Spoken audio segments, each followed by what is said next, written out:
All right, good afternoon, Edwards Air Force Base at the center of the aerospace testing universe. I am Colonel Matt Kaspers, the Vice Commander of the 412 Test Wing here at Edwards Air Force Base. And on behalf of Brigadier General Matt Higer, welcome to our weekly town hall at 1500 on every duty day. And I am joined here by our Wing Command Chief, Chief Ward-Swanigan. Hello. And we are here again. It's been a long time since I've joined you, Chief. I've kind of missed it. Yeah. And it is fun for me to be back here in the brand new studio. I know the boss was here with you last week. Yes, sir. And we've kind of changed things up a lot with the all call live streamed 2 weeks ago. Right. But I'm excited to be back here. We have a pretty special and somewhat different kind of plan for today. Today we are joined in the theater by two of the Thunderbirds team members who are here for their winter training, or one of their winter training deployments. And so they've come to Edwards Air Force Base to really train and focus and be away from the home station and work on their craft and get ready for the 2023 air show season. So we're joined by their PA, Captain Katie Toner, and their AFE troop, Aerospace Flight Equipment, Sergeant Brandon Butler. And so we're going to hear from them. I'm really looking forward to that. And then, of course, as always, as we do every week, every duty day that we have town hall, we will be taking your questions. So you can text your questions in 707-412-8922. And I think that's 707-412 Test Wing CC. Correct. On there. So that's how I remember that moniker. Let's see. I believe usually we also plug a number of the FSS things. We do. So I don't know if there's anything you want to highlight in particular. So I just got word that there's some family bingo going on tonight. Ooh. So there's details out there for that. Actually, I'll pull them up so we can actually get you to the right place at the right time. Family bingo tonight. It's going to be at Club Muroc. Oh no, excuse me, Oasis Community Center. Wait, I'm already messing that up. It's at Club Muroc. It is at Club Muroc. 6 o'clock. I had it correct. There's something at the top February about Oasis. 3rd. Yes. Okay, so 6 o'clock, and then tomorrow is STEAM Saturdays. So from 1 to 3, and that's going to be located at the Edwards Air Force Base Library. So those are the first two, and then later in the month we've got movie night. That's going to be exciting. So the 24th, yes, that sir. Looks like that's at the youth programs. Not sure where it is, but definitely check out the Edwards app. You can check out at the youth center. At the youth center. So you can check out the Edwards app. You can also check out the FSS feed on Instagram to be able to get the details on all those events. So it's pretty exciting. Again, text your questions in 707-412-8922. I think we probably ought not wait too much longer. We ought to go ahead and introduce our special guests. So we have here, like I said before, Captain Toner and Sergeant Butler. One of the awesome things, very interesting things, is that Sergeant Butler was previously stationed at Edwards before joining the Thunderbirds. So we're going to get to hear a good bit about that. So there they are, and look at that, they've got a Thunderbird behind them. So thanks to the folks in the booth there for being able to flash that up there at the last second. So Sergeant Butler, if you could, just tell us a little bit about what it's like being on the team, and kind of what are some of the things that you mentioned just while we were chatting ahead of time that you were able to see travel with the Thunderbirds to the Edwards Open House back in October of 22. Just kind of maybe tell us a little bit about what that homecoming was like for you. Okay. Well, the team life is. It is busy in a lot of ways. There are a lot of cogs that go into the machines of making the Thunderbirds work, and we have a large team of 30 different AFSCs, about 130 members on our team, and everyone has their little pieces, and we believe in the multi-capable airman concept, so everyone has multiple roles to play in making the Thunderbirds team and the Thunderbirds machine operate to do what we do and give our best to the public and to the rest of the Air Force as well. So. It is a lot to learn. There are things that are very unique to the Thunderbirds. Just like here at Edwards Air Force Base, there are things that are very unique to Edwards Air Force Base. So I think that really helped prime me kind of for that role was to be adaptable, to be ready for the unexpected, and to make calls ensuring that things get done safely and things get done right. So I'm really grateful that I kind of learned those things here before moving on to the team. As far as coming back to the open house, it was really great. It was good to see my friends that have been here, go back into my old shop and say hi to people, and back in my old squadron, and a lot of the base leadership that was here when I was here, when I left in 2021 was still here at the time, or is still here. So that was really cool to see them in a different light, and to come back and kind of act as a little bit of a liaison between the Thunderbirds and Edwards, as far as showing the team here at Edwards what the Thunderbirds are about, and then vice versa, showing the Thunderbirds what happens here at Edwards, the developmental tests and things that go on here to field safe equipment and new innovation projects to the rest of the Air Force is really a unique deal. So I was very grateful to be a part of that. That's awesome. So for a lot of the folks who are out there watching, they may not know what a AFE troop does. Could you tell us, just kind of give us a little bit of background on AFE, what that is? Of course. So AFE is Aircrew Flight Equipment. It's our AFSC 1P0X1. What we do, we kind of have a little bit of a multi-sided job. So one part of our job is taking care of the flight equipment that pilots wear during flight. Their helmets, their oxygen masks. I inspect, maintain, clean, and repair all that equipment that keeps them safe, to protect them from G-forces, to protect them from damage, to help them breathe at altitude and that sort of thing. And then another part of my job is to inspect and pack all the pre-positioned flight equipment that is in the jets. So ejection parachutes, drogue parachutes, survival kits, life preservers, those sort of things as well. Some of those things that would be used in like an emergency scenario, in an ejection, and a bailout from an aircraft. So taking care of all that stuff that keeps pilots safe and aircrew safe is what AFE does. I have a question for you, Sergeant Butler. Yes. So, as you're stationed here at Edwards, what was it that kind of caught your interest in the Thunderbirds, and what was the interview and like the process for getting on the team? Oh, okay. I would love to answer that. So the team is hiring for positions all the time. We advertise them on MyVector on Talent Marketplace for all the different AFSCs that are a part of the team. So just like applying for another assignment, you click that ad, and then there is a guide that's required of all the applicants. I think when I applied for the team, I just wanted to see what I could do, to see what I was capable of. I had met some people who had been on the Thunderbirds team for AFE a little bit younger in my career, and they kind of put that thought in my head. And actually one of the interactions I had was I was working on the Next Gen Fixed Wing Helmet project here at Edwards, and I got to go to AFWorks, their headquarters in Vegas on TDY. And while I was at AFWorks, we were working with the 422nd Test and Evaluation Squadron down at Nellis, which is very close to where the Thunderbirds hangar is. And I kind of saw it, saw what it was about. I went in actually into so the Thunderbirds hangar doubles as a museum as well. It's one of the oldest hangars on Nellis Air Force Base, and I promise it does not look that way. And that's because a lot of the dedication from the team. We keep it very clean and very well kept. We're very proud of that sort of thing. Sure. Having seen the museum and seen what the team could do, I think that kind of ironed in my mind a little bit more of, I feel like that's the direction I want to head. So I applied, and what the application really consists of is mostly just a records review.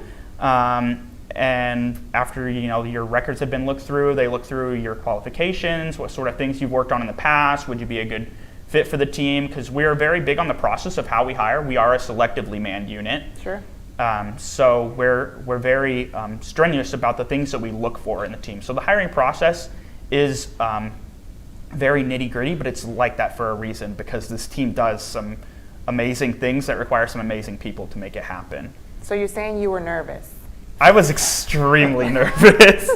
More nervous than he is right now. Yes, exactly. I was so nervous. I was like, I don't know these people. I've never seen them before. They've never seen me. I kind of have things to prove, and I know it's a very competitive position because there's only so many positions. Specifically for AFE, there are 4 positions on the Thunderbirds team for people in my career field. So I knew it was very selective, and I knew that a lot of people are engaging for this type of deal. So I was extremely nervous. But Okay. Well, you made it. yes, so yes, I did. Here you are somehow. today. That's awesome. That's right. Here you are today, going into your second season, right? That's correct, With, yes. With the team, Captain Toner, is it right? You go by agent, Yes, sir. right? How long have you been with the team? I've been with the team for a little over a year and a half, actually. I was a mid-season hire in 2021, so this is my second and a half year that I'm going into. This will be my last season with the team, sadly, but How's your experience been, ma'am? it's been phenomenal. This team is a very, very close-knit family. The challenges are not what you would expect. I came into this team thinking, that it was going to kick my butt, and it has.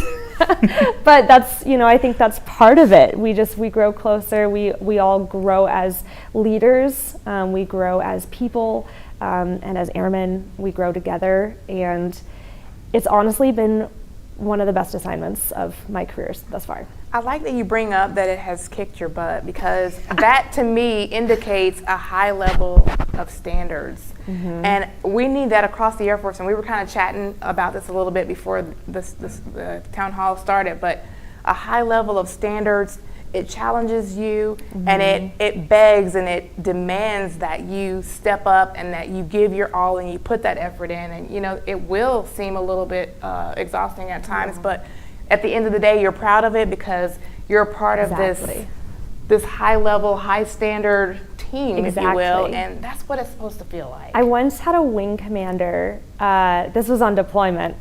So naturally on deployment, people were complaining, it was deployment during COVID, so people were complaining about low morale. And the ask to the wing commander was, let's give our, can we please give our airmen a day off? And I was just kind of new to the wing. I was sitting in the back of this room like, ooh, I wonder how this is going to play out. Sure. And I will never forget this moment. He said a lot of other things, but the quote that stuck with me was, morale is built through shared suffering. Wow. It's a little intense, but he's not wrong, right? Yeah, like when we go that's through right. basic training, like those are some of your best friends. When you go through a deployment, you make some of your closest friends for life, and that's what it's like on the Thunderbirds. It is a 2 to 3 year deployment, basically. It is a marathon at a sprint pace, as we call it. We're gone anywhere from, depending on your position on the team, anywhere from 150 to 300 days a year. So it is challenging, but it is so worth it in the end. Wow, that's awesome. That's extraordinary. Sergeant Butler, you mentioned earlier that multifunctional airmen and kind of doing lots of different jobs. So I don't know if this kind of plays into what Agent was just mentioning there with the shared suffering, and a lot of folks have to do a whole lot of work. But I was just kind of curious from both of you, what sorts of other things do you need to pitch in on so that your lean team can perform on the road? You see, the thing about the multi-capable concept is that yes, you have your assigned duty and your assigned responsibility for the team, and so does everybody. But you get in where you fit in. Like, you pick things up, you ask people to teach you things. I mean, any process that anybody is doing, you could stop someone at any time and ask them what they're doing, how to do it, how you can help them. And we just really have really proactive people on the team that are like that, and that's part of the culture of the team is just the proactive culture. People keep busy, people help people where they can, do things that their career field wouldn't normally do, and it just makes it work. It makes everybody's lives easier when you just help each other like that. So Yeah. It ensures you don't miss a beat. Yes. Right? It just keeps going. We don't when like everybody's single points pitching of in. failure. You're not picking up anybody's slack because nobody's slacking, right? Exactly. Everybody. Can you imagine if across the board in any aspect, any career field, any job outside even, if everybody was just doing it at that level? Oh Yeah. my goodness. Well, we would be dangerous. We're dangerous now, but we would be dangerous. Right? Well, and So- the Air Force is always saying, right, do more with less. The DoD across the board is saying do more with less, right? And I think people hear multi-capable airmen and they think, oh, buzzword bingo, maybe not the best connotation. But I think on the Thunderbirds, we've really nailed it down because, like Brandon said, it's the culture. It is ingrained in us. Like, one of the folks that works with him is actually acting as a crew chief this year. She's going to literally be launching out jets. One of our CSS troops just picked up a camera for my team the other day and was taking photos, and guess what, they were awesome, and we posted them. Nice. You know, so it's just really amazing to see the people on the team help each other out and also just learn from each other, so that when the help is needed, it's there. Yeah. And you have each other's backs. And I'm a fan. I love that you just pointed out how multi-capable can sometimes come across as negative, a negative connotation or a buzzword. But at the end of, you know, like, it's been around for a long time. There are plenty of career fields that have been doing that construct and that concept their whole careers. And so it's not like it's a new thing.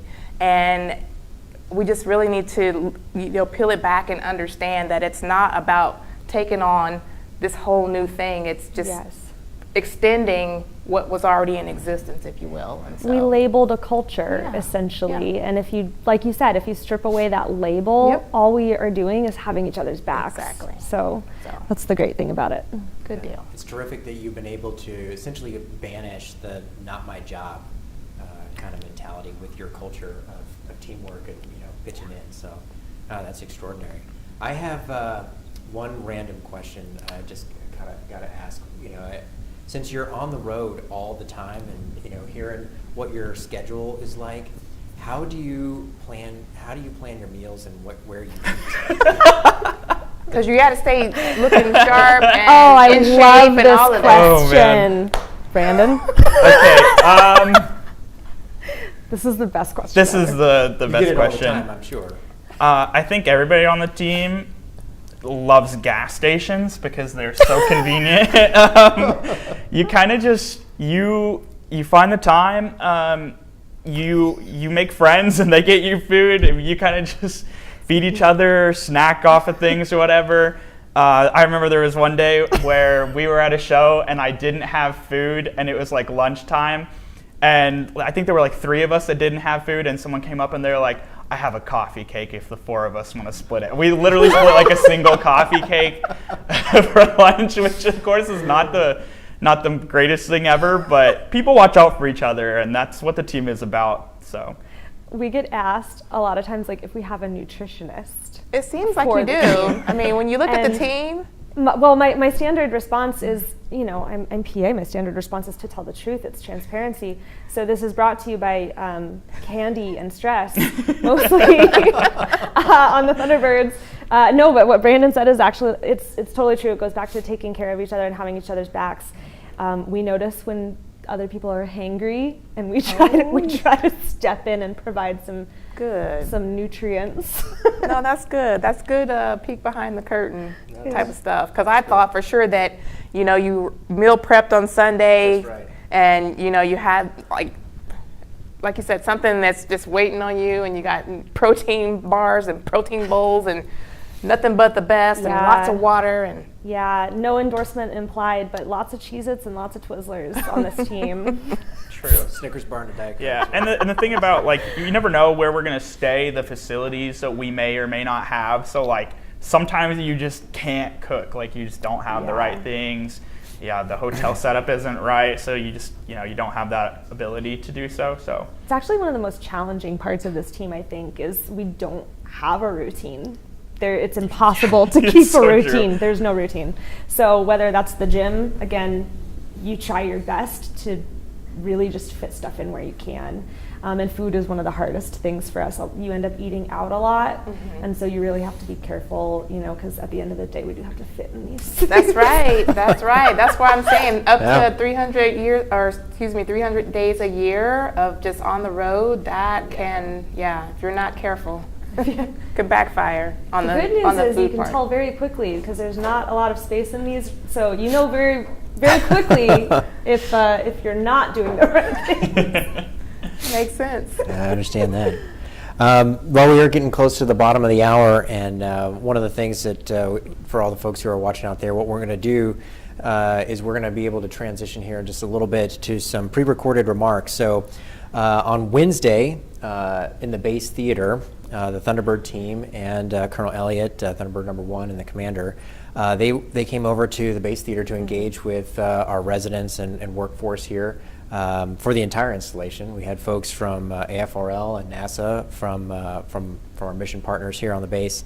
But they came over and just gave us a little bit of peek behind the Thunderbirds curtain. They talked to us a lot about what it's like to be on the road, answers a lot of questions. And so we have the privilege of rebroadcasting that for all the folks who were in the clinics, working and keeping appointments and out flying test sorties, or working the gate, right, and keeping the installation humming, and didn't have the privilege of coming over to hear that in between the Thunderbirds double turn for the day. We're going to be able to rebroadcast that here. So even folks who are going to watch that in the rebroadcast, you'll be able to see that, and you'll be able to also listen to the questions that the live audience were able to ask. But before we transition to that, we want to just make sure that folks who are out there who want to text in their questions, 707-412-8922. If you have any questions for the Thunderbirds who are here with us in the theater, we can have them take a shot at your questions. And then also, if you happen to text in a question afterwards while we're in the pre-recorded part of the broadcast, after we've signed off for the live portion, we'll get those questions to the Thunderbirds and then back to you in 3 weeks' time. Which brings me to next week, Chief. We have the annual awards ceremony that'll be in this time slot. Yes, sir. So that'll be really exciting. Chief Ward-Swanigan and General Higer will be hosting that, and that'll be a live on location awards ceremony. So instead of here from the theater. Yes. Anything else I forgot there, No, Chief? sir. You covered it. Okay. Before we transition to that pre-recorded session with Colonel Elliott and the rest of the team, Sergeant Butler, I wanted to ask, so was there anything that you found particularly interesting or useful, or that you learned here while you were at Edwards, or in your development as an AFE troop, that you have found useful in your service on the Thunderbirds? Yeah, that's a great question. I think one of the things that Edwards taught me was the way innovation really can work. To question processes and why we do things, and then if they don't make sense, to come up with solutions and to help rewrite things so that the rest of the Air Force can adapt these sort of things and work on that too. To really move forward, not just your career field, but Air Force processes in general. So I think that kind of set me up to really, when I got to the Thunderbirds, to question things, to try to do better, to keep our pilots safer, to make things as comfortable as they could be. I think the innovation push that I learned here, and the way that process can look, how fast it can be sometimes, really put me in a prime position to do some good work with the Thunderbirds team. That's awesome. See, that's testament that the test mission is a perfect place to, make sure that we are able to figure things out for the warfighter. It starts here, we're the foundation, and then it ends up either becoming a benchmark or just something that's really good for multiple units. And so thank you for sharing that, because that's one of the big pushes that we have here, is that innovative culture. Yeah, so. That's terrific. Looks like we have one question that has come in, but it doesn't look like, I don't think it's for our Thunderbird guests. It is not. But I will ask a clarifying question, because I'm not of the person who texted in.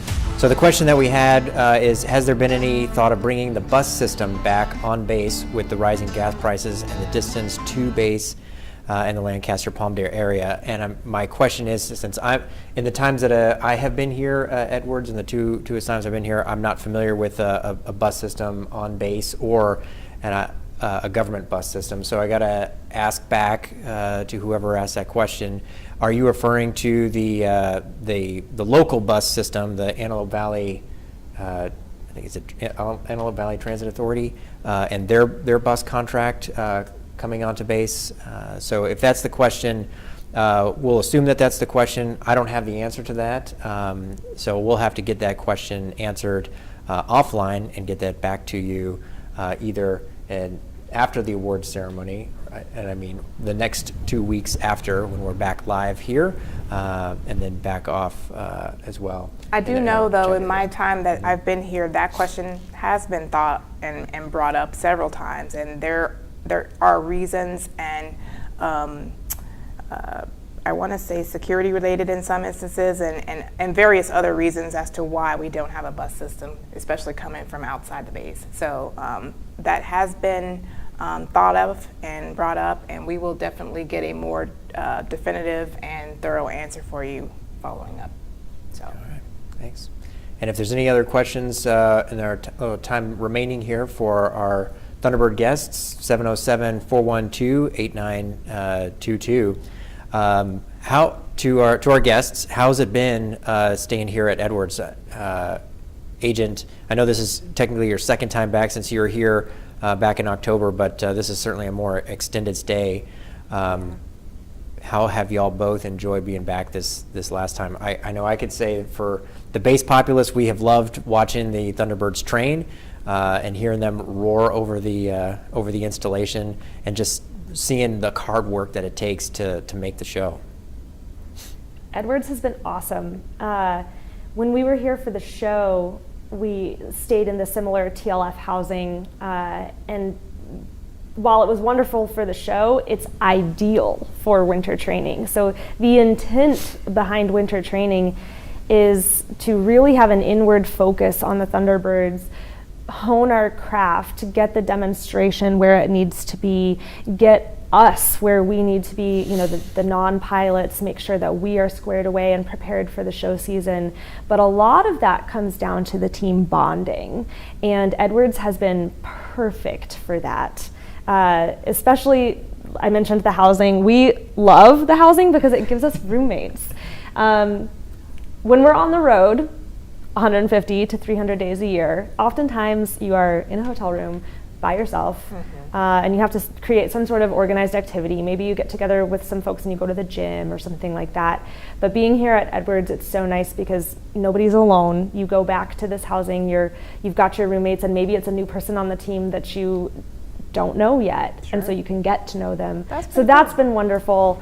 Obviously, it's wonderful to just have a commissary. We can eat healthy here. As mentioned previously, eating out all the time is not great, so it's wonderful just to be able to have a grocery store and a house and with a kitchen to come back to at night. The gym facilities have been wonderful, so I mean, I've loved it. I can't say that it's all that different than when I was stationed here. So it is great to be back. I mean, Edwards has been a great host to us. Every time I'm out somewhere, whether I'm picking up groceries at the commissary or stopping by the shopette in the morning or something, people are always just so nice when they talk to us about, oh my gosh, we love seeing you guys fly, and we love seeing the team perform, and we're so happy to have you guys here. And I'll say that not everywhere is such a warm welcome. So it's been great being here at Edwards. I do have to plug this one thing. This was incredible to me. So I did not know that Edwards had a veterinarian, a vet clinic. So long story short, myself and Thunderbird 9 rescued a dog the first week that we were here. There was a lost dog, very clearly a pet, very well trained, neutered, all these things, adorable dog. And we reached out to the base PA, and they got right on it, put out photos, tracked down the owners. I mean, this dog was lost, well, from the time we found the dog to the time we returned it was maybe 2.5 hours. Oh, man. It was very quick. And so just the support, that was just astounding to me. I was like, oh my gosh, we're going to have this dog for like a week. Like, I don't know what's going to happen with this dog. I guess I'll keep the dog. I don't really know. Right. But it was wonderful because everybody just kind of pulled together. And that was one instance, like in our first week here, where I was like, wow, Edwards has a vet who scanned for microchips, helped track down the owner. They've got a Facebook group for dog owners. It was a real good example of how Edwards just kind of rallies together. And I was like, this is awesome. This is just great. Nice. And we returned a dog. Nice. Oh, that's awesome. Well, thanks for rescuing that dog. I know that the owner would have definitely been very happy that We lovingly named him Bolt for the few For 2 hours we hours. had him. Nice. I think his real name was Ricky. We have another question in. So there's a question here from the Thunderbirds. What is your favorite show location and why? Ooh. Brandon. Okay, all right. Of course, you'd put me on the spot. I have to. I would say my favorite show location is probably Edwards. Huntington Beach, California. Nice. It was great. actually the first air show I ever traveled on with the team, and it was a very cool thing for me. I had never seen the Thunderbirds perform. I'd never been to an air show in my life. And then when I first did it, the first year we did it, was a joint show as well with the Blue Angels, so I got to see what our Navy counterparts are like, and kind of understand the show culture and how things operate on the road. And it's a lot to jump into your first show. From the time I came to the team to the time I went on my first show was less than a month. So you get in, you go through your orientation course, and you earn your Thunderbird patch and become part of the team, and then you just immediately hit the ground running. Mm-hmm. So that's my favorite show. It's just it holds a special place to me just because it was my first location. I don't know how to follow that one up. So the Thunderbird officers travel to every show. So for me, it's very, very difficult to pick. I've had the privilege of seeing the majority of our country now on this team, and I don't know that I can pick, but what I can say is we have an absolutely beautiful country. If I have to pick one, maybe Portland, Oregon. Really? It was McMinnville was where the show was, but we stayed in Portland, and that was just, I'm from New York, I never thought I would go to Portland, sure. And it's awesome, beautiful area. Yeah. That's cool. Yeah. Well, I think we're about the point where we should transition over to the previously recorded session from Wednesday. I just want to again say thank you very much to the two of you for taking the time out of your very busy schedule, since I know that this really is the time for you, like I said, in winter training to focus on the Thunderbirds and hone your craft. And it's been a pleasure watching the team work on its excellence, right, and work on the show and getting it where it needs to be for the demonstration for the season. So we really appreciate the opportunity to see you train and to hear the Thunderbirds roaring overhead. So thank you again from the entire installation on behalf of General Higer. We were very glad to have you here. Yes. Chief, any other? Yes, safe travels to you, and hopefully you can get some decent food in your next endeavor. Thank you. More than so much for Twizzlers. having More us. than Twizzlers. Oh yeah, thank you. So with that, we'll be transitioning over. We're going to sign off from the live portion, and we're going to hand it off to Lieutenant Colonel Astro Elliott and his remarks that he made on Wednesday. And I think, and I hope that for all the folks who are going to watch out there, that his remarks on excellence and what it takes to be a part of a team that's bigger than oneself resonates with all the folks out watching there. So again, Agent, thank you. Sergeant Butler, thank you. Thanks for the homecoming story. We really appreciate it. And we're looking forward to the hopeful possibility of the Thunderbirds again returning to Edwards for winter training.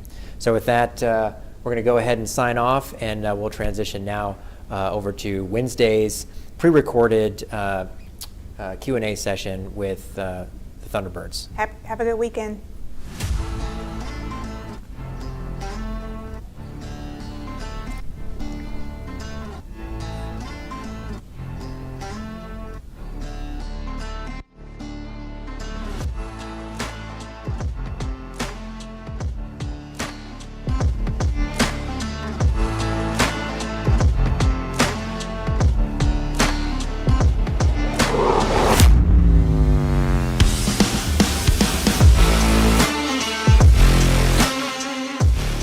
We were born out of a jet age to represent airmen and to inspire the next generation.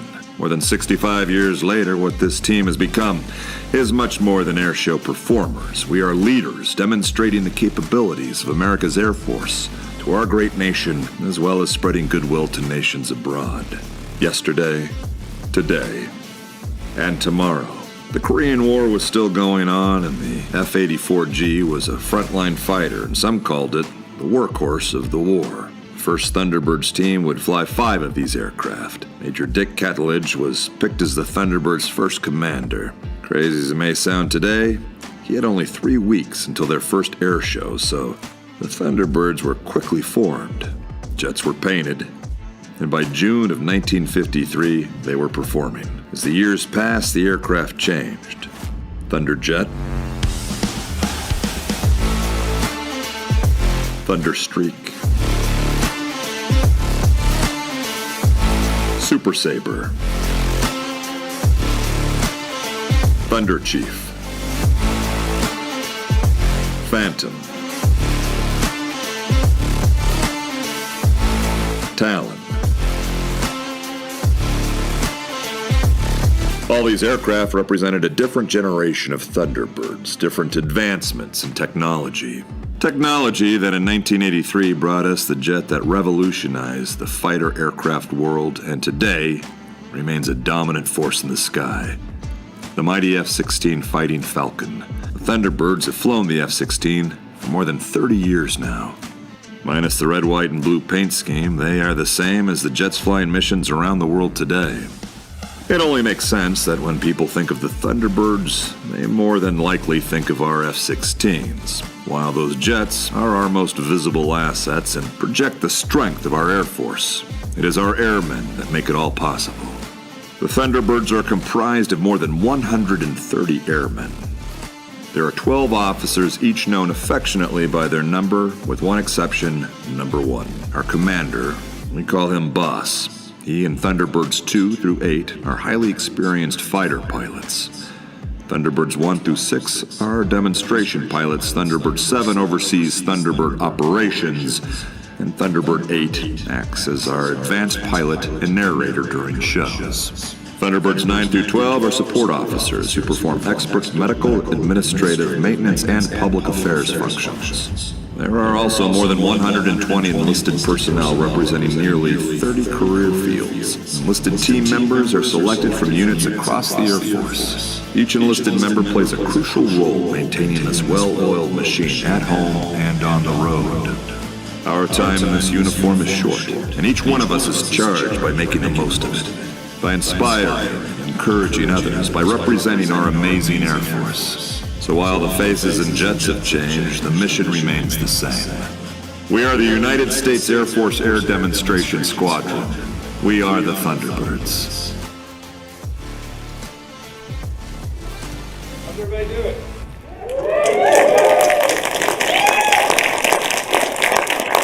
Thanks for coming out and spending your afternoon with us. I know if it was noon on a Wednesday at Nellis or really any other base in the U.S. Air Force, I can imagine what the crowd would look like here. It sincerely means a lot to us, to our team, to be out here with you and to have you guys come and listen to us for a little bit about what we do. This is going to be a different kind of discussion. We're going to reach you in a little bit behind the curtain to what the Thunderbirds have been through in the last couple of years, really the last couple of decades, and why it's so important that we are on your base right now, sharing experiences with you guys here at Edwards Air Force Base. Edwards is a leading institution. Edwards Air Force Base and its entire community is fundamentally a leading base in the United States. Not just in the Air Force, but in expanding the very boundaries of technology and human achievement. Not just in the aerospace world, but beyond in space. You've heard all this before. Birthplace of supersonic flight, stealth, quiet shockwaves, space flight, innumerable technologies. And I think that part is fairly obvious to you guys. You live it every day. But I don't want you to lose appreciation for it and for what you do and what you represent here in the Aerospace Valley. My team is humbled to be here with you guys right now. The fact that you've shared your base with us for the last couple of weeks has been an enormous honor for my team.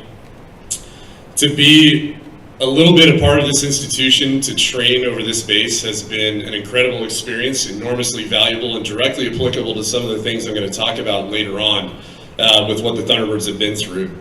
And I can tell you that personally, I'm very humbled to be able to call myself a small part of your community. I graduated from Test Pilot School in 2015 here and have used that skill set through this job among every other job I've done in the Air Force since then. And I will tell you this, for any of you who are considering it or have been through that school or even just a part of this community in that course, I am more proud of being a graduate of that course every day that it's behind me. I use more of it every day. Yes, it was difficult, but it was absolutely worth it.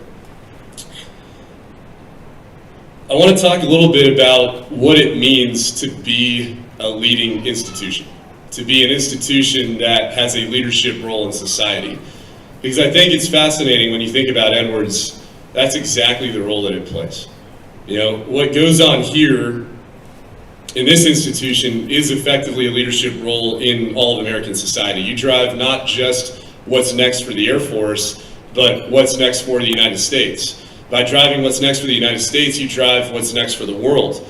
You drive competition, you drive progress, you drive space travel, everything, right? Everything that we look at as progress, the things that we fundamentally are proud of as humans, our human achievement, a lot of it originates right here. That's a huge responsibility to society that you guys have here on this base.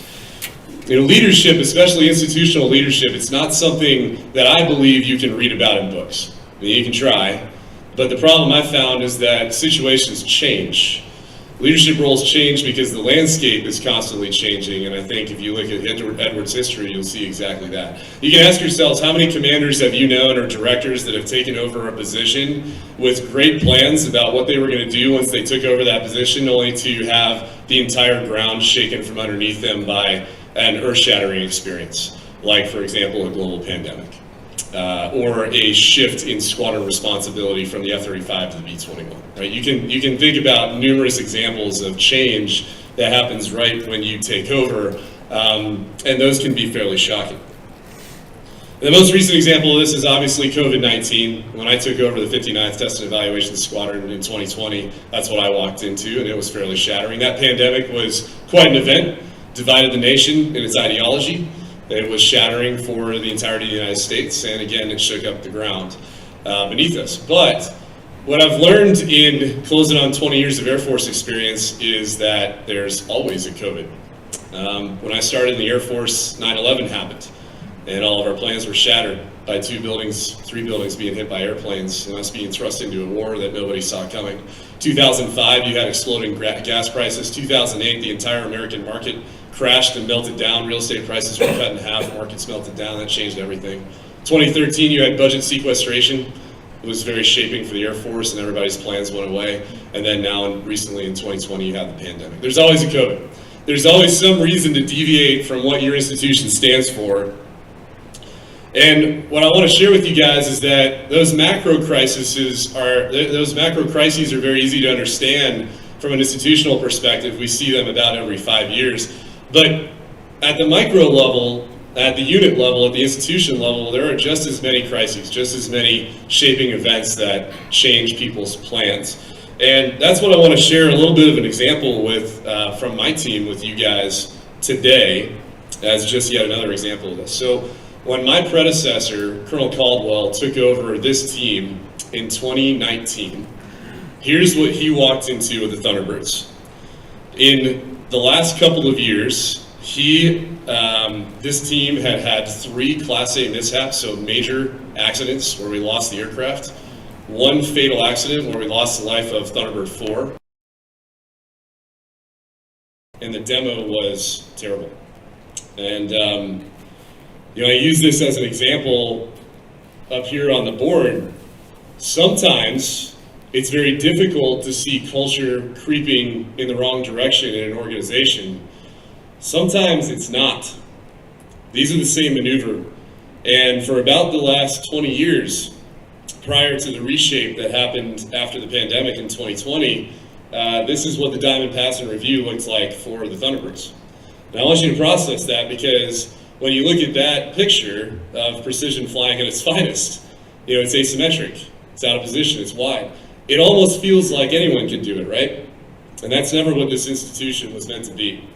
And so that is what my predecessor walked into, and it really wasn't until the pandemic hit and shut down show season in 2020 that he was able to really hit Control Alt Delete on this system and take a pause and think about what might be wrong and what needed to be fixed.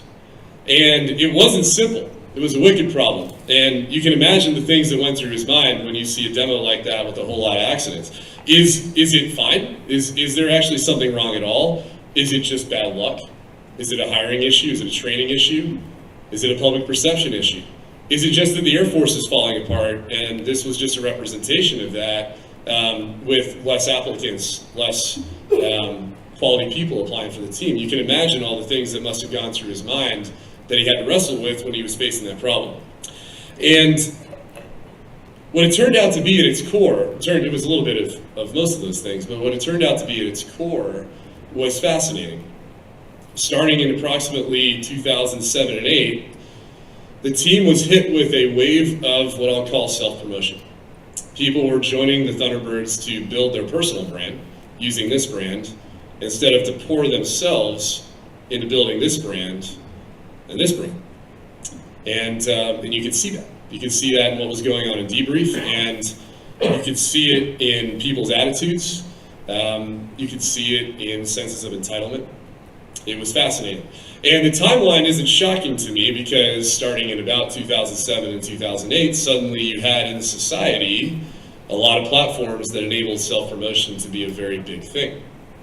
When you look at the core values of our team, and Nellis Air Force Base, in fact, we summarize our leadership values like this: be humble, be approachable, be credible.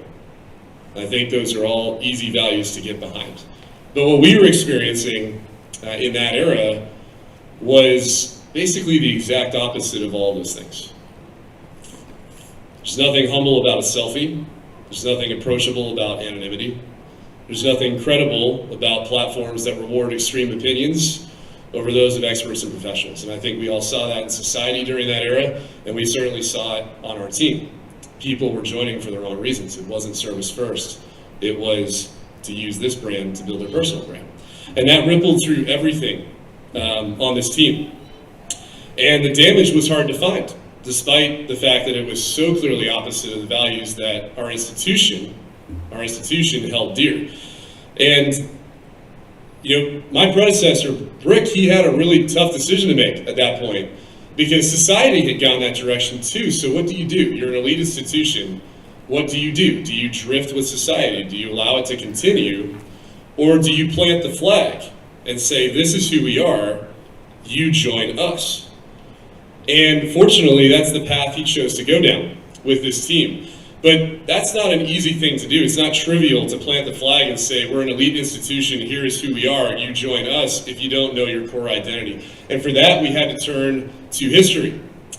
And I'll tell you, when we started digging into the history of this team, because at this point I'm now involved because I'm about to take over this team after him, when you start looking at the history of the team, it turns out with these institutions like Edwards, like the Thunderbirds, it's all there for you. You just have to look. And you can go back to our very foundational core and understand what this team was meant to be about.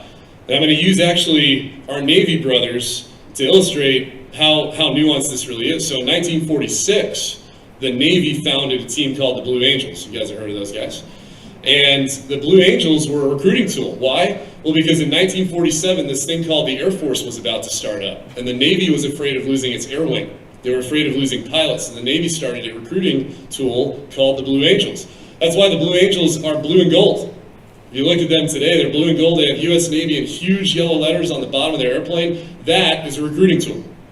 The Thunderbirds were commissioned in 1953 with a very different purpose. The jet age was just starting to hit in the United States. People didn't have faith in jets. They wanted propellers. They could rely on propellers. The population needed a way to be connected to its American military. We needed a connection. We needed trust to be built between our society and our military. And so the Thunderbirds were founded in '53 for exactly that purpose. Our jets are not blue and silver. We are not a recruiting tool. Do we recruit? Yes, absolutely. But our jets are red, white, and blue for a reason. This team's mission is to inspire. It's to connect the American population to its military. It's to look out at a population and say, hey, what we're doing is really cool in the Air Force, and if you want to join us, great, but only 1% of the American population is going to have a chance to actually join the military. For the other 99% of the population, we got you. This is service. We're your Air Force, and that means the world to us, and we're here to show you how good we are at our jobs and how much it means to us to be your Air Force. That was what this team was all about. And if you were to summarize that today, it hasn't changed one bit. this team is not a recruiting tool, it's an inspiration tool. This team is meant to be a beacon of excellence in the name of service to something bigger than ourselves. Because if we get that right, we unite in divided times, like the pandemic time we find ourselves in today. If we get that right, we inspire our youth and our adults in our American population to give to something bigger than themselves. If we get that right, we draw the 1%ers from around the globe to American shores in pursuit of that same commitment to excellence that we stand for here, and America thrives. And that is what our fundamental core values were on the Thunderbirds back in the day, and we need to get back there. And so thanks to my predecessor for kicking this off, that's exactly what we decided to do. So it's interesting because if you're going to be a beacon of excellence in the name of service to something bigger, you have to be extraordinary. You can't fly like that. People know. Pilots know. You can see it. And while it's very hard sometimes to discern the difference between good and extraordinary in words, you can feel it. Our crowds can feel it. People who watch us can feel it when it's extraordinary versus just pretty good, and it looks like other people could probably do that too. You know, we had to be extraordinary, and to do that, we had to institute a whole lot of policies to get back to extraordinary. Training was effectively doubled. We went to our certification ride 50 Delta sorties ahead of where we did the previous year when we made this change. To do that, we had to deploy. We had to learn to live and work on the road. Agile combat's very real for the Thunderbirds. You know, when we go to Chicago, we're not an Air Force base. We don't have back shops. We don't have support. So we had to learn how to move this team all around the country and be effective at it. To do that, we had to train like that, which is why we're here with you guys right now. Instead of training at one show site at Nellis Air Force Base for the last 68 of our 70 years, we decided a year ago to start moving this team through training season, 2 weeks at point A, point B, point C. Edwards is a really important part of that because you guys were able to give us over-the-field air shows where we can practice over real airfields and do this for real. It allowed us to move our logistics. But that was asking an extra 30 days away from home from all of our team members, and that's a big ask when you have 270 other days on the road as a Thunderbirds team member. So we made that more difficult as well. We made training more difficult. We demanded cross-training out of all of our players. We demanded higher standards out of all of our players. We institutionalized our social media platforms. Don't think that wasn't controversial. So if you see someone tweeting about being a Thunderbird on their personal account, they are not on my team. Now you can tweet as Air Force Thunderbird 4. You can build that brand. You can build the institution's brand. You cannot use this team to build your own brand anymore. So here's the thing. It worked. And it didn't just work in the result. This was our 2022 Diamond Pass and Review flown in November of last year after only a year of reshaping compared to this one that was flown for about 2 decades before and considered acceptable. That's the same maneuver. But here's where I was fascinated by how well it worked. So we made everything more difficult. We made everything more challenging for people who joined the team, and we communicated that very clearly to the people who were applying. And you know what happened? We got 3 times the number of applicants that we had ever gotten in history. People are craving excellence. People want to be a part of elite institutions. You just have to plant that flag and say, here we are, here's our identity. You join us if you want to. If not, that's okay too. And I'm very proud of what my predecessor started, and I've had the honor to be able to finish. It's something that's on our mind all the time. And I wanted to tell you guys that story because, to me, Edwards is absolutely an elite institution and probably faces that challenge every day with conformity to societal norms versus pressing on and maintaining its elite status that has held for really all of American history. And I challenge each of you to think about that a little bit in everything that you do every day. The last story I want to share with you is a bit of a confidence booster for you guys, because I can tell you when I was a test pilot at Eglin, this was a big confidence booster for me. Because I think it's tough when you're going through formal test and evaluation and you are moving things forward incrementally, one step at a time. It's pretty common for the press and for people outside of the base that don't understand how difficult this is to just be like, F-35 is terrible, B-21 is terrible, these programs are behind, they're over budget. What are we doing right now, right? Okay, you've all heard it. So I'm going to share with you a summary of an article that I read that was from 1969. 1969, 3 years before an airplane called the F-15 was about to field. And the article was about the F-15. I'm curious by show of hands, have any of you know what article I'm talking about? Have any of you seen it? Okay, it's absolutely fascinating. So, written in 1969, this article was about the disaster that was the F-15A. The F-15A was over budget. Was going to be over budget by, you ready for it, $500,000. How could we possibly absorb that cost as we move forward? It was over budget by $500,000. It was behind by an entire year. And the real problem wasn't that the F-15's performance was so bad. It was that the Russians had this plane, the USSR had this plane coming out called the MiG-23. And the MiG-23 was going to be able to go Mach 4 and sustain 60 degrees of bank at 50,000 feet in a 4G turn. And there was absolutely no way that our F-15 program, being $500,000 over budget and a year behind, was going to be able to keep up with this Russian superjet called the MiG-23. And I think a lot of you in the crowd are smiling right now because you know the irony of that article? The F-15 did field, and the F-15 holds a 104-0 kill ratio over mostly that exact Russian airplane that they were so afraid was going to be a super fighter. Does any of that sound similar to what you see in the press today? F-35, terrible airplane. It's never going to work. It's over budget. Meanwhile, J-20, man, even though it's a direct copy of the F-35, man, that thing is amazing. It's perfect. And it's going to work flawlessly without any testing, right? So I want you guys to just keep that in the back of your minds. Don't believe the press. Be proud of who you are. Be proud of what you do. You continually lead the aerospace world forward. And I'm very proud to be a part of your base today and for the last couple of weeks. Thank you guys for having us out. I'm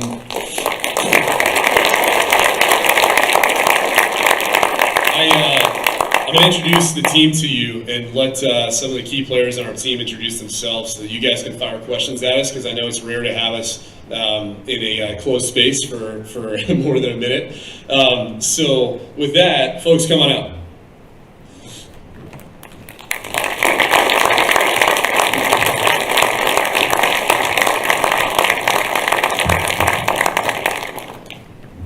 Take it away, Primo. Hey everybody, I'm Adrian Pellizzeri. I go by Primo. I'm Thunderbird 3 this year, so I fly on the right wing, if you guys have been watching us for the past week and a half. This is my second year on the team, so I was Thunderbird 8 last year as the advanced pilot and narrator, and that's additionally something we changed now. So typically every officer position is 2 years, but now the Thunderbird 8 position is 3 years. So you'll be 8 for a year, you move into the demo, and you know the reason behind that is to keep all that continuity flowing into the team, so we don't kind of go back to those types of days. Originally from Cincinnati, Ohio, I did ROTC at Wright State University, got my commission that way, went out to pilot training, and was lucky enough to get my first choice of the F-16. So I've been a Viper baby for my whole career. Went out to Korea for a year and a half, Misawa, Japan for 4 years, Shaw Air Force Base, and now I'm on the Thunderbirds. Hi, I'm Major Schlichting. I go by Threat. I am Thunderbird 4 this year, the slot pilot. This is also my second year on the team. I was Thunderbird 3 right wing last year, and now I'm Thunderbird 4. My main duty, if you will, on the team is the instructor pilot for the formation so that we can stay tight all year long. I'm originally from Stillwater, Minnesota. I went through ROTC at University of St. Thomas, and then from there commissioned and flew the F-15E Strike Eagle prior to this, so I was stationed in RAF Lakenheath and then Seymour Johnson Air Force Base prior to getting to the Thunderbirds. Hey everybody, I'm Major Bobby Gula, go by Swag, and I am the Thunderbird 11 maintenance officer for the team. I obviously fly the number 11 jet. I'm just kidding. I'm not a pilot. I may be wearing the same uniform as these people, but as you saw in the Thunderama video, Thunderbird 9 through 12, we are non-pilots that are assigned to the team, and we work a different role on the team. So as the maintenance officer, I have roughly 100 maintainers from all backgrounds, take an entire maintenance group and put it into one squadron, and that's what we have. So we have all different agencies. I'm from Levittown, Pennsylvania. Went to the Air Force Academy, and then have been pretty much all over the world, but this is my 6th base at Nellis Air Force Base. Hi everybody, I'm Captain Katie Toner. I go by Agent. I'm Thunderbird 12. I'm the team's public affairs officer. I'm the team's agent, if you will. I have a team of 7. I work in public affairs, obviously, but I also have a recruiter that works for me. And I'll give a shout out to my superintendent over there. You'll see her taking some photos, Master Sergeant McMahon. We've got about 23 years of PA experience between the two of us. I graduated from the United States Air Force Academy in 2015. First station was at Moody. If anyone's been to Moody? No? I know where it is, though. Yep. So the Swamps of Georgia, I'm from New York, so that was a nice culture shock. And then from there, I went to Los Angeles Air Force Base, and I did space for 3 years. That was fun. 2 deployments in there, and then I came to the Thunderbirds. Hello, everybody. I'm Chief Master Sergeant Harvey McReynolds. I'm the senior enlisted leader for the Thunderbirds. Primarily, my role and responsibility is to advise the commander on the health, morale, and welfare of the unit. I also manage the manpower and then also training and development and ensure that our team is, the readiness of the team is ready to rock and roll so that we can execute our mission. Originally from Killeen, Texas. I'm a avionics guy by trade, so maintenance background. Primarily on F-16s, did a stint on U-2s, and then also a year on the F-35s. I am a military child, so I did move around my entire life with my dad, and he kind of pushed me in the direction to go Air Force. The greatest thing that I've ever done in my life. Been serving our nation and our airmen for about 25 years now, and so stop it. But it's been great all the way around. Happy to be here. Thank you. Man, that guy's old. How you guys doing? Hey, so I'm Master Sergeant Lee. I am the Thunderbird First Sergeant. I am from Hampton, Virginia, the grandson of a B-52 crew chief and the son of a munitions chief. So it was written in the skies for me. I was going to go join the Air Force, be on a flight line, send out jets to drop warheads on foreheads. That didn't happen. I went into intelligence and spent 17 years in a dungeon with no windows. I went in, it was dark. I came out, it was dark. The people were awkward. It was insane. But I became a first sergeant because I saw myself gravitating towards people and wanting to help people. When the job for the Thunderbirds came open, it was a no-brainer for me, right? This is the greatest team in the Air Force. We all have one goal. We all protect this patch. We do everything that we can to make sure that the show goes on, that you people are inspired, that you're happy, that you're enjoying what you're seeing. And there's a lot of issues that happen behind the scenes, right? Believe it or not, as handsome as this man is, being on camera is kind of difficult, right? Emotionally, mentally. Being responsible for 5 other jets in the air is emotionally and mentally strenuous. So there's some very unique challenges that I wanted to tackle. I'm excited to be here. I'm excited about the 23 season you guys are going to see. We have new pilots. We have new leadership. Everybody's focus is a great common goal. You guys are going to love it. Sergeant Lee. Hello, everyone. I'm Staff Sergeant Brewer. I've been in for 7 years now. I'm an aviation resource manager, and all that really means is I try to keep the pilots in check as much as I can with their flight hours, training, scheduling airspace, and stuff like that. I've come to realize a lot that they're just really grown-up kids, so we all just like to have fun and kid around with each other. Respectfully, of course. Yeah, absolutely.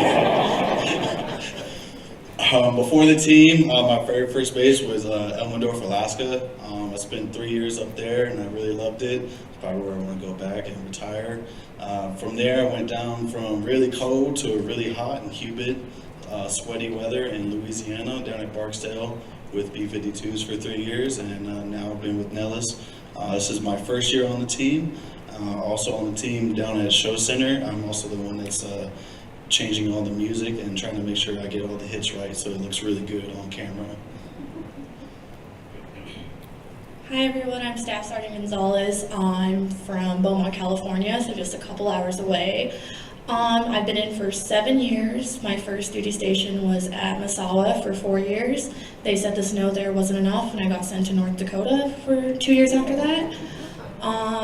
Then I came and joined the team from there.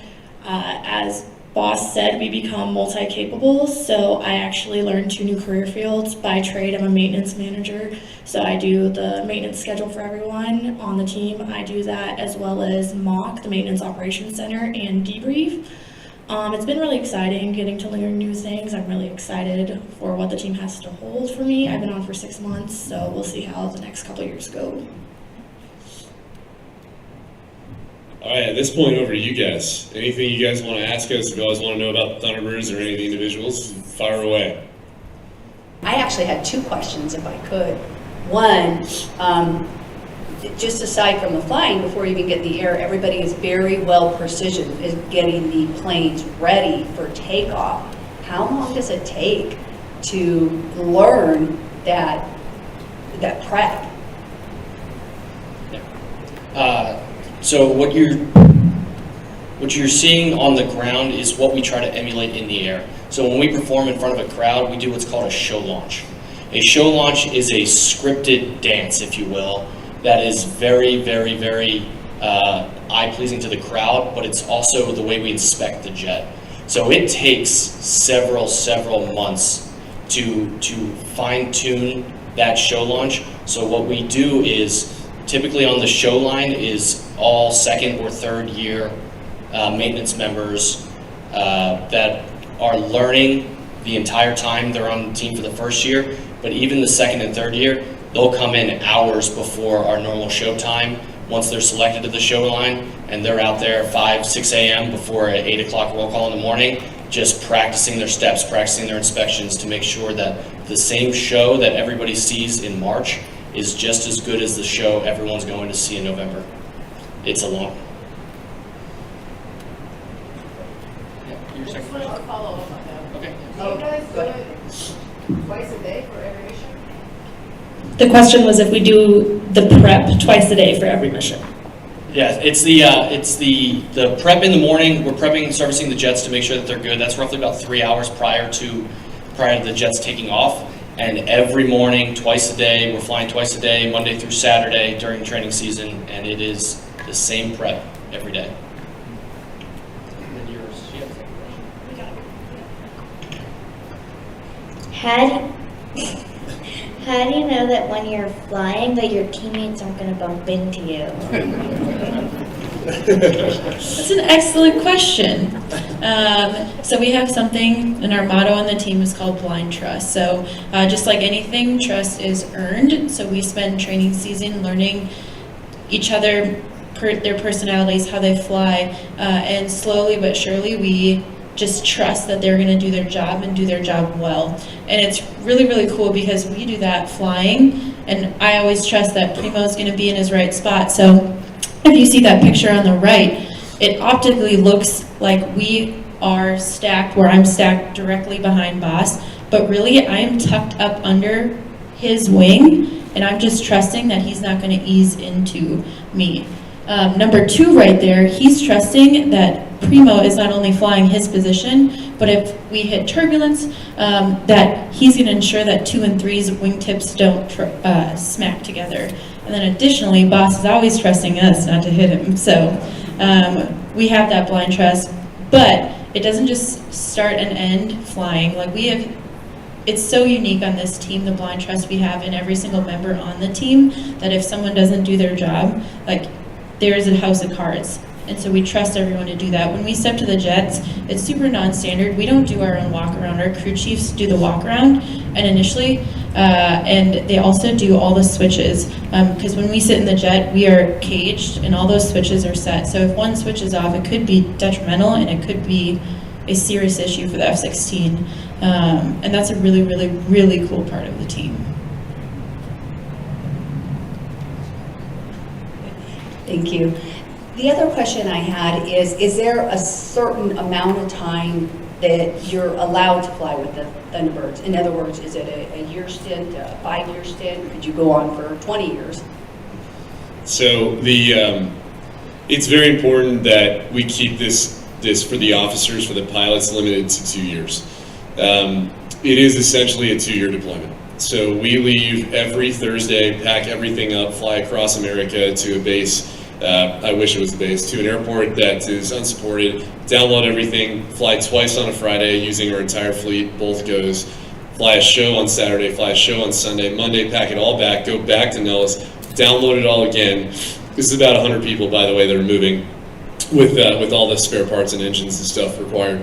Download it all, fly twice on Tuesday, that's our training day, and then Wednesday is our weekend, if you will. It's our 1 day off that we get, if we get that, if it's not shows chained together. We'll do that for about 9 months. training season is 6 days a week, 2 flights a day, and that affects everybody on the team. From the maintainers to all 28 AFSCs are at work effectively every day for 720 days. And so the term limit, if you will, for pilots is 2 years. The only exceptions are Thunderbird 3 here is on a 3-year stint because 834, that progression is meant to build continuity. So that's a huge sacrifice that he signed up for when he asked for the 8 position. And then our enlisted members will do 3 years as well. And we really try to cap that at 3 years. It's short for an enlisted assignment, but still necessary to keep people's mind in the game, because as soon as you start drifting and get distracted and start thinking about other things, if you're not fully committed, you are microseconds away from a fatal accident, unfortunately. Good afternoon. Thank you so much for doing this for us, because this is awesome. I worked 24 years in the Air Force. I've seen the Thunderbirds many times, but last October when you guys were here, I have to admit that the show was amazing. I was awed like I was 10 years old again. So thank you for what you do. It's awesome, it really is. I have 2 really quick questions. First is, I was amazed to see 9 of them out here. How many are there in total? Because that's the first time I've seen more than 6, so I had to ask that. And then you guys get to do something that 99% of pilots don't get to do. 99% of pilots take off, fly, land. What is it like doing all those amazing stunts? I'll take the first question. So believe it or not, there are 13 aircraft painted red, white, and blue right now. So 2 of them are typically always at the depot at Hill going through service life extension program or major modifications. So we typically have 11 in our pocket, but we're managing maintenance flow like every other maintenance organization does throughout the year, from major inspections to engine changes and everything like that. So we typically only take 8 on the road. This is a unique time where we took 9 to winter training.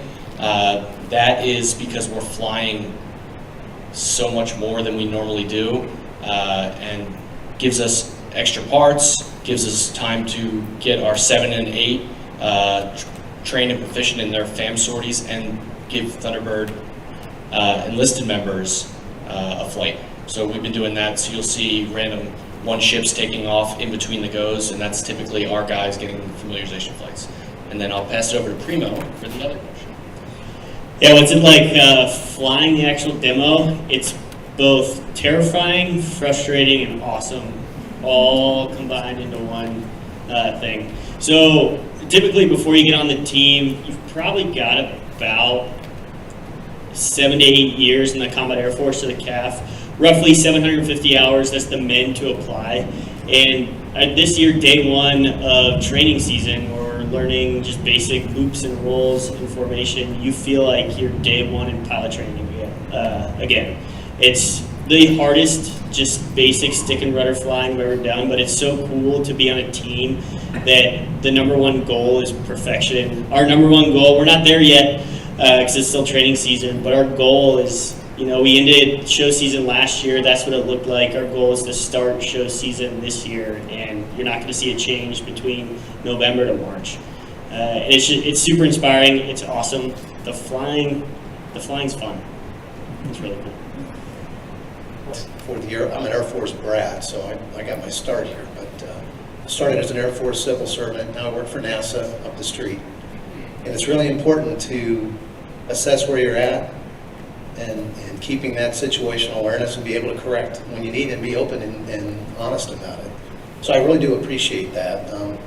Great insight into your program and the leadership. 2 questions. So like I said, Air Force brat. So my first Thunderbird show was a long time ago. I was a lot shorter, and the jets were really loud. Two engines. Anyway, how are the maneuvers changed through the years? Well, maybe not all the way back, but what new maneuvers are coming, and then maybe what's your favorite maneuver? Thank you. I'll take the first one, then I'll hand it down for the favorite maneuvers, because I actually want to hear everybody's opinion on favorite maneuvers, by the way, because I think they sometimes are different from show center than they are from what we experience in the air. I'll start with what's changed. So this is fascinating. This will be very fascinating to this crowd specifically. Not much. So what I found fascinating when I took over the Thunderbirds is that when you look at Viper flying qualities and dynamics, both the test world and the Thunderbirds arrived at very similar conclusions about this flight control system handling qualities, flying qualities, but they got very different paths to getting there. So I'm going to give you some examples in a second, but largely speaking, the Thunderbirds got to their conclusions from tradecraft, from 70 years of hand-downs on how to fly a maneuver.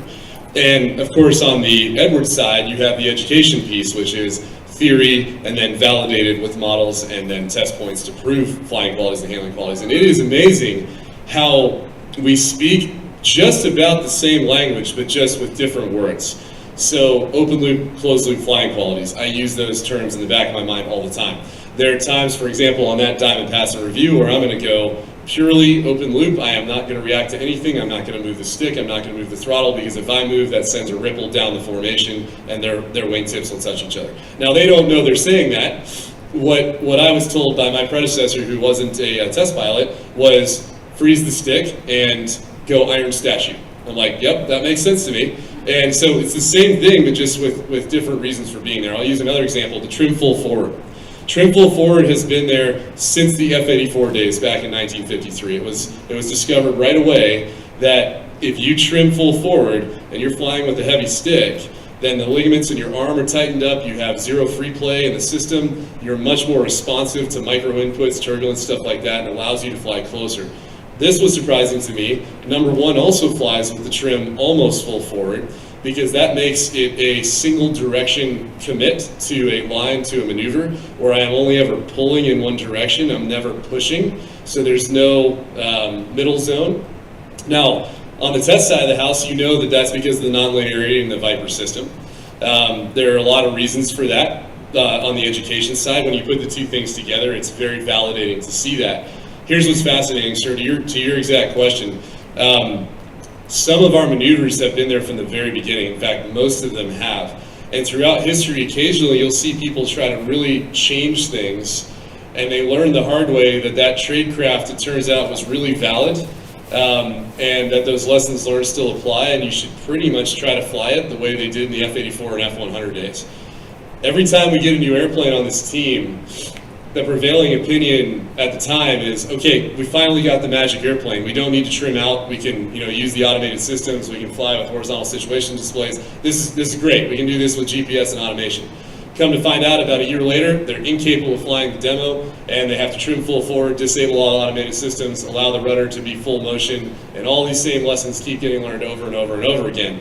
So that tradecraft is, it's there. The high bomb burst, the reason the Air Force Memorial is the high bomb burst is because it's been there from the very beginning. And most of our maneuvers have. And it's just funny to see that despite all the automation we have available to us today, we can't use any of it. The best way to fly this demo is still to trim out full forward, fly it manually, and literally memorize a 5-mile radius around show center and put yourself on top of a ground reference to find that line when corrected, instead of using all the tools that you would imagine we would use. And that part fascinated me, and it's really interesting. I think the human brain still has some game at the end of it all. Favorite maneuvers, for me, it's the trail line and clover loop. That's one where we're going to be stacked 4 in a row, pull up into a loop right in front of you, explode into diamond formation, and then go into a 90-degree twist on the backside of the loop. That one's pretty difficult, and there are a lot of ways that can go wrong, so it's a lot of fun to fly. I'm sure it's different for these guys. Favorite maneuver? I would say the loop on takeoff. So I don't know anywhere else where you just get to rip a loop right after you put your gear in the wall. That's pretty cool. I have 4 because I'm number 4. I agree with Primo. Ripping a loop on takeoff is one of my favorite things to do. Really gets your blood flowing. I also agree with Boss. The Trail to Diamond Clover Loop is one of the most fun. That is blind trust, little lady, because you're pulling up into each other and it gets weird sometimes. It's very difficult, but it's really cool when we nail it. I like the Delta Burst because all 6 of us are together and it, I think, looks pretty. And then finally the high bomb burst. I think it's a signature one, and the rejoin at the end is kind of like Bus said, there's no automation. We don't use any radar locks or anything like that. It's literally just our eyeballs and caging closure. So it's challenging and fun. From the ground, the the whole Delta series to me is mind-boggling because all 6 jets are together doing maneuvers straight in formation for about 6 to 7 minutes straight. But inside that, the Delta loop, when everybody is rocking together, it just looks incredible from the crowd view. Mine probably changes day by day. It really just depends. I'm public affairs, so for us, obviously, like, look behind me. We're in the right spot to take a photo both times, but the flying is very clearly different. So to get a photo like the one on the right requires 2 miracles, 5, if you will. The 4 diamond pilots have to fly it perfectly, and then our photographers have to capture it perfectly, and then we get this magic. So probably the diamond purr today. Favorite maneuver for me, no disrespect, Diamond. Sneak pass. I love it.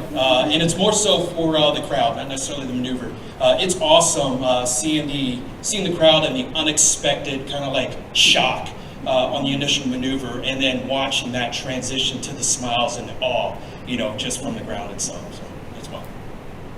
So everybody's taking my maneuvers. I agree with 3 and 4 about the diamond loop after takeoff, right? And I don't get to experience how they experience it, but from the ground, like 11 was saying, our show is the complete production, right? We have the narration and we have the music that hits with each maneuver. So that first loop with the music combined sets the tone for the entire show, right? You see it and everybody's like, right? It hits right. Oh, you didn't get that? It hits right. So I love that one. But I also do love Sneak Pass, Chaos. It's cool seeing the little kids not expecting it. Then it's just like their hair just does this and they're like, ah. It's amazing. So loop after takeoff, Chaos. As Church said, with the music timing and everything, I would have to say for that, mine is the Delta Burst. It's not only because it's Katy Perry fireworks, but it's on my gym playlist. It's not so for music. For me, that is like the most difficult maneuver to time up correctly and get a good beat hit for it. Only because like each time they fly that maneuver, it can change by a few seconds or down to like a half a second, and it can just throw everything off. So when I do hit that right on time, I get a nice sense of enjoyment out of it, knowing that I was able to time it up just right. So that's why that one's my favorite. I actually have 2. So one, as Chief said, is a sneak pass. More so because it was really nice to see my family get shocked. And then as well as you forget after being around F-16s for so often the capabilities of the F-16. So sometimes when we're not paying attention, we still get caught with the sneak pass. So it's kind of enjoyable. My second one would be, I believe it's called the Calypso. Like I said, I've been on the team for 6 months, so we're learning. So it is where Thunderbird 5 and 6 are on top of each other. However, 5 is upside down and they're lined up kind of like this. So it's pretty awesome to see how Thunderbird 5 can manage to go full speed and be upside down. Hi, thank you for flying over our houses all week long. My kids have really enjoyed it. I will say my kids have liked the firework one and have been seeing fireworks in our driveway all week long. My daughter has a question. How hard was it to get the Thunderbirds started? Like, how difficult was it to get the organization? Ma'am, you're talking way back in 1953. Yeah, that's what she wants. Yes, that's a very deep question, young lady. So they were actually competing teams. In fact, you know how every squadron kind of has their number that they play number games with? So ours is 36, Blind Trust. And that's because the team was originally one of 3 competing teams. We were the 3600th demonstration squadron back in the day. The teams were competing for that Air Force demonstration role where you represented the whole Air Force and the whole jet age together. And so there was some competition for it. But it was interesting. You had the Blue Angels as a recruiting tool and the Thunderbirds with this more nebulous mission. Throughout all of history, not just, if you think about 1953, it's just smack in the middle of the Korean War. And it was difficult to assign jets to a non-combat role for the purpose of demonstration. And we have faced that challenge for the last 70 years. Anytime something serious kicks off, even the Ukraine, believe it or not, last year, despite the fact that the United States was not in that conflict whatsoever, we kept getting the question at events like, well, why don't you paint the jets gray and go to the Ukraine? We're like, well, I have a lot of answers. Like, we're not in the Ukraine. We probably have enough F-16s. And the real answer, though, is even through all of the combat history of the United States, the entire Air Force combat history, in fact, the Thunderbirds have been kept alive because the mission's been considered that important. And so it was really difficult to start up, but a really important job. They put out a poll to see what they should name us, and it was originally the Stardusters. We would have had to wear even tighter flight suits. Sparkly. Also, why is number 5 upside down? Ooh, good one. I'll take that one too. Yep. Okay, so number 5 is upside down. It was actually a joke in the 80s because he flies most of the show inverted. And so they painted the 5 upside down in the 80s, and the joke stuck because it's right side up during the show. So we write it upside down everywhere you see it on the Thunderbirds. It's upside down on his uniform, on the jet, on our brochures. We write it upside down. Good question. So, hi. This is for the women on the team. It's been about 17 years since Fifi Malachowski first became the first female Thunderbird pilot. Have you found, especially with this huge culture change that has come in the last few years, 17 years isn't all that long for such a bro culture to change? How do you feel that you all fit in? That's a good question. I actually get asked that a lot, and I think I fit in the same as Primo fits in or anyone else fits in. I do have an older brother, so I'm used to that kind of older brother relationship. I didn't know joining the Air Force I would have a million older brothers now, so as much of a pain in the butt that can be sometimes, it's like one of the best benefits and joys of this job. Statistic-wise, in the Air Force, about 10% of pilots in the whole Air Force are female. Fighter pilot-wise, we just actually broke 3%, and we just actually broke in active duty numbers triple digits. So that's really, really cool. As far as weapon system officers as females, I think they're at about 15 to 18%. So the community is growing, which is pretty exciting. And then in the Air Force as a whole, just over 20% is female. And on our team, we have 24 females. So we're well represented, and quite frankly, we're just one big family, which is really awesome. And that's 24 out of 135, so it is a pretty good representation. My take, also get asked that pretty frequently, a little bit different. I'm actually in a career field that's a little over 50% female, which is crazy. So that's actually really cool, but obviously we work with a bunch of guys, and it's awesome, it's fine. We love it. I'll say this, I don't feel like I don't fit in, but there's always going to be a few people that view you as you don't fit in, but don't let them be right. So, although my job is maintenance admin, I work for the maintenance group, so the amount of women in the maintenance group is very few. I'm lucky enough to work with a group of people that don't make you feel any different for being a woman. I can say in my 7 years of my career, I never have, even especially in the maintenance group. It's kind of like a big family, so I wouldn't really say that I feel any different for it.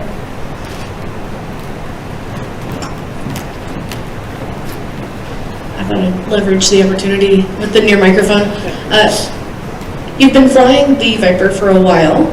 Do you know, as a F-22 flight test engineer, I have to ask, do you know if you'll ever go to a multi-engine again, or if you'll switch to something else next? It's probably the most common question we get from senior leaders. Secretary of the Air Force just asked me that at Andrews Air Force Base back in September, actually.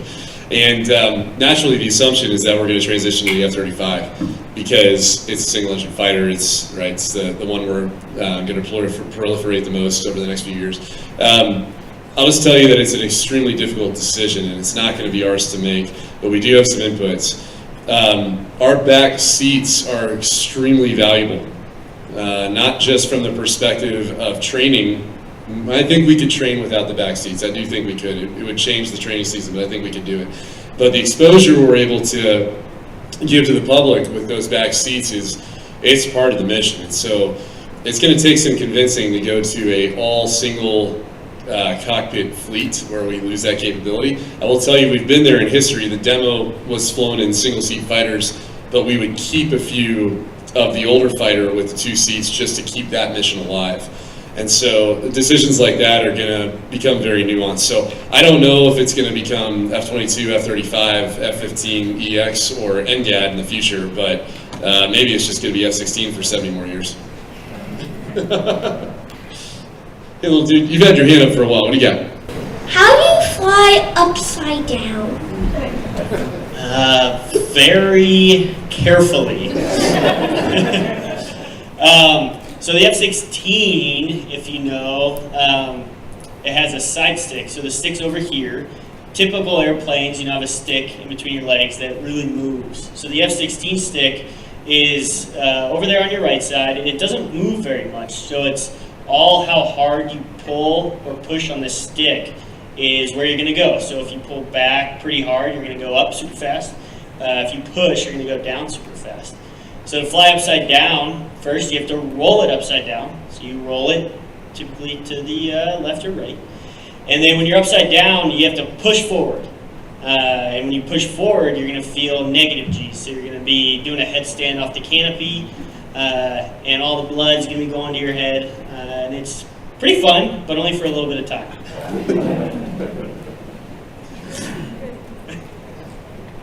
I got 2 questions. So you already went whistle on the technical side of the flight controls and everything, so non-linearities and everything. So the difference between these 2 pictures here, was there any technical change other than becoming a more awesome team that allowed you to do that? No. Okay, copy. So I'm glad you talked about the full forward thing. So it sounds like that's still, you just trim full forward. Yes, those are not very many years apart. The tradecraft was always there. It was more just a focus on whether this demo should be extraordinary, or whether it was good enough to take a few snapshots of some decent formations and then get out there in the public and talk to people and do a lot of flyovers. Thanks. And then also the other question would be logistics. So moving all these people to all these different show locations, especially unsupported. Do you guys have any hertz or anything that you actually bring your engines with you and all your parts, or how does the logistics work? I'm going to hand this to Swag to talk about the details, but I will say that the logistics of this team is why I joined the team. I thought it was absolutely fascinating when I saw what it was like to move all this equipment across the nation twice every week. Yeah, so we bring either 1 C-17 or 2 C-130s worth of equipment, but that's everything from our comm trailer to 2 ISUs to our baggage pallets that we bring. We do bring a spare engine on the road because what we can't do is we can't leave jets scattered across the country because we're always constantly moving. And so if an engine change has to happen on the road, we need to make sure that we have everything there. And we've done 3 engine changes on the road in the past 2 years. And so we typically bring everything that we need, but you cannot fit an entire F-16 worth of parts. So we do make friends with a lot of guard units, F-16 units within a 5 to 7 hour driving distance, and we do FedEx parts overnight. And it is a logistics challenge, but it's part of the mission. We also bring all of our own communications equipment. We don't have any of our RF troops up here, but they're one of our actually now 30 AFSCs. So just imagine a C-17 packed full, and that's what we bring with us, and it's still sometimes not enough.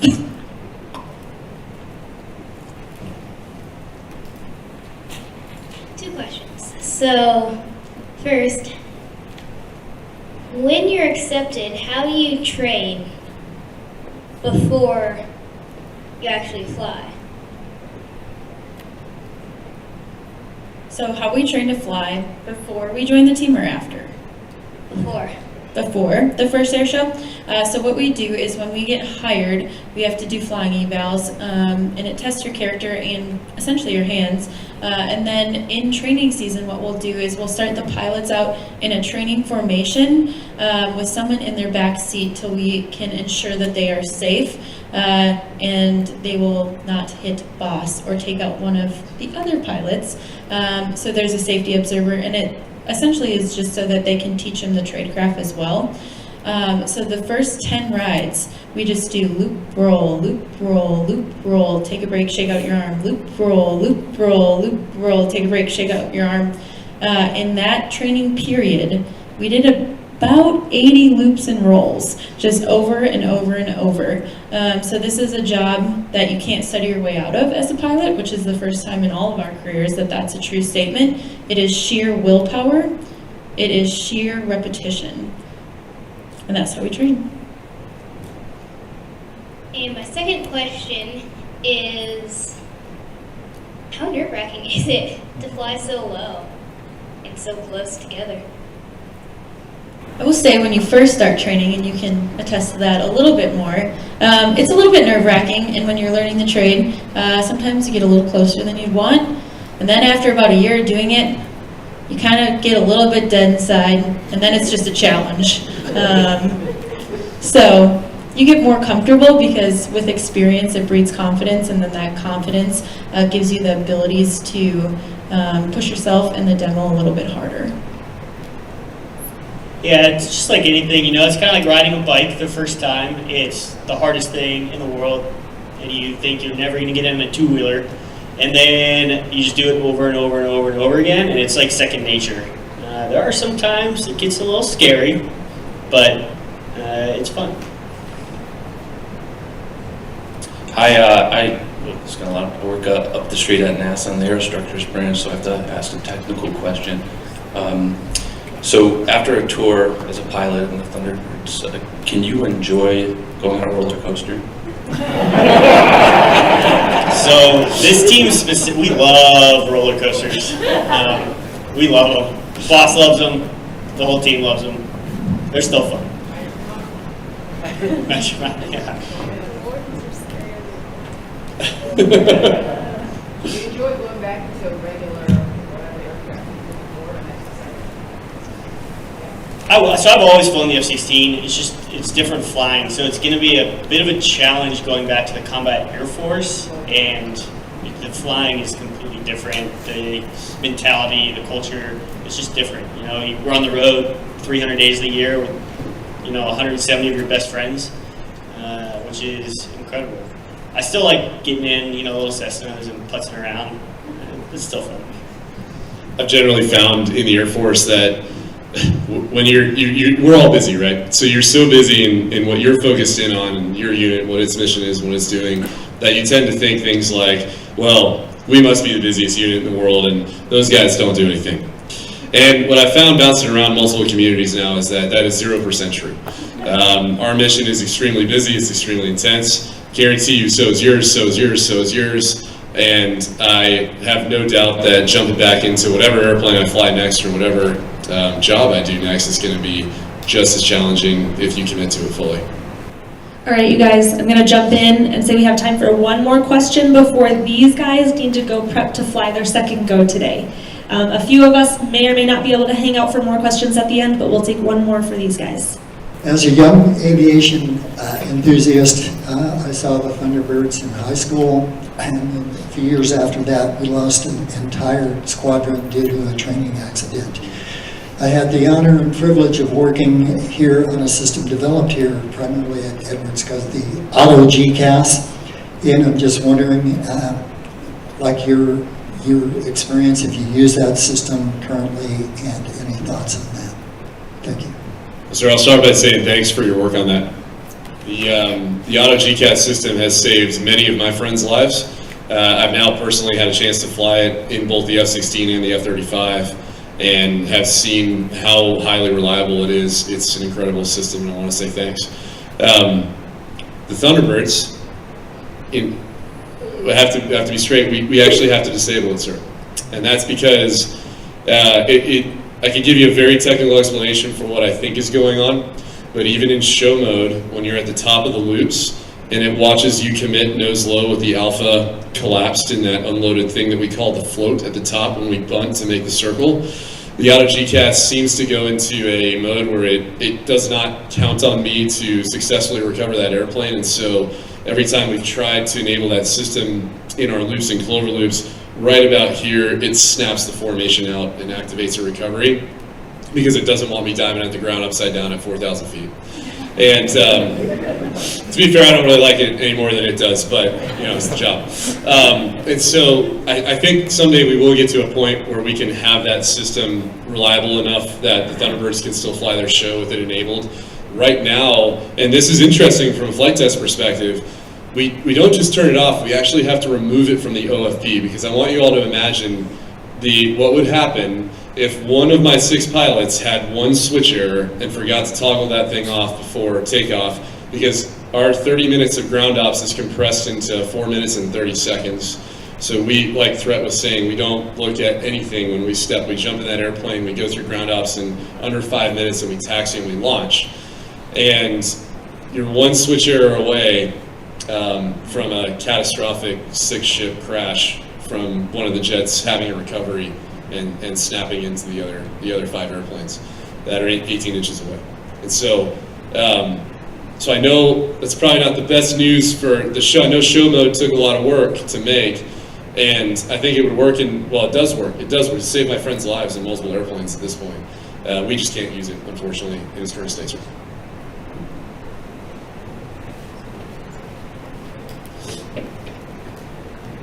Astro and to the team, thanks so much for taking the time out of your busy training schedule to come here. We really, really, really appreciate that, because the words you had on excellence and the history and the peek behind the curtain, I think it's going to really resonate with the rest of the team.